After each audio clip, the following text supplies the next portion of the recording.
आज हमारे समाज में एक ही सोच बना हुआ है कि कोई भी व्यक्ति, लड़का अगर पढ़ता है तो उसका एक ही लक्ष्य गार्जियन की तरफ से भी होता है और विद्यार्थी का भी एक ही सोच होता है कि नौकरी प्राप्त करना। वही लड़का जब नौकरी प्राप्त कर लेता है तो अपने पद का दुरुपयोग करता है और दुरुपयोग करने के कारण जो है उसका एक दिन नैतिक पतन हो जाता है।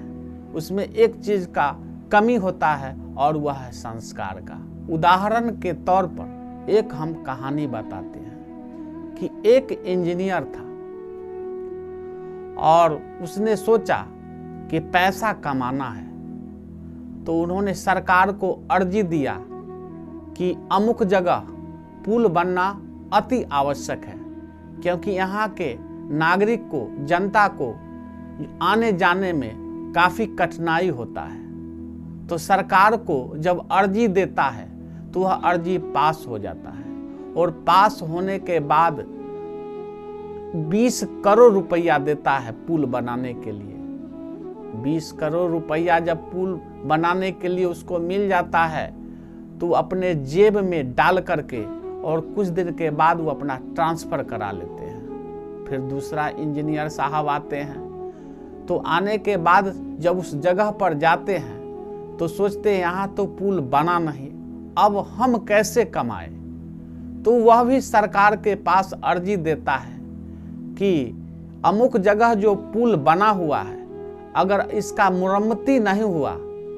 और अगर यह टूट जाता है तो इसका जिम्मेवार हम नहीं, सरकार होगी। फिर सरकार जो है सो 10 करोड़ रुपया देता है उस पुल के मुरम्मती के लिए और कुछ दिन के बाद वह पैसा इंजीनियर जेब में डाल करके और ट्रांसफ़र करा करके दूसरे जगह चला जाता है। फिर जब तीसरा इंजीनियर आता है तो सोचता है कि हम कैसे कमाएं, तो वह भी सरकार के पास अर्जी देता है कि अमुक जगह का जो पुल जो है सो काफ़ी क्षतिग्रस्त है, इस पुल को तोड़ना अति आवश्यक है, अगर तोड़ा नहीं गया जान माल का काफ़ी क्षति होगा। तब वह अर्जी को सरकार स्वीकार करके 5 करोड़ रुपया तोड़ने के लिए मिलता है और वही पैसा को इंजीनियर अपने जेब में डाल करके और कुछ दिन के बाद अपना ट्रांसफ़र करा लेते हैं। तो बंधुओं, आज का समस्या इस तरह का बना हुआ है। पहले के ज़माने में अगर कोई व्यक्ति किसी के यहाँ अगर इस तरह का धन कमाते थे गलत तरीका से,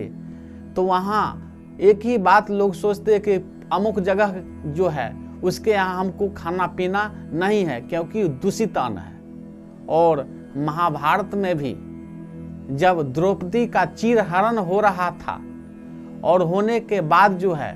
सब जो है आंख मूंद लिए थे और चिल्ला चिल्ला करके कहते थे कि द्रौपदी कहती थी कि हमारा लाज बचाइए। फिर भी लाज जब नहीं बचा तो वही द्रौपदी जब प्रश्न भीष्म पितामह से करती है कि हे पितामह, उस सभा में आप भी थे, तो हमारा जब लाज लूटा जा रहा था उस समय में आप कुछ नहीं बोले। तब भीष्म पितामह एक ही बात बोले थे कि बेटी, हाँ मैं भी उस सभा में था, लेकिन दुर्योधन का दूषित अन्न खाने के कारण मैं चुप रहा। तो कहने का भाव हमारा यही है कि आप अगर गलत तरीका से कमाते हैं तो इसका प्रभाव आपके वंश पर पड़ेगा और वंश पर पड़ेगा। शास्त्र में लिखा हुआ है 3 से 4 पीढ़ी जाने के बाद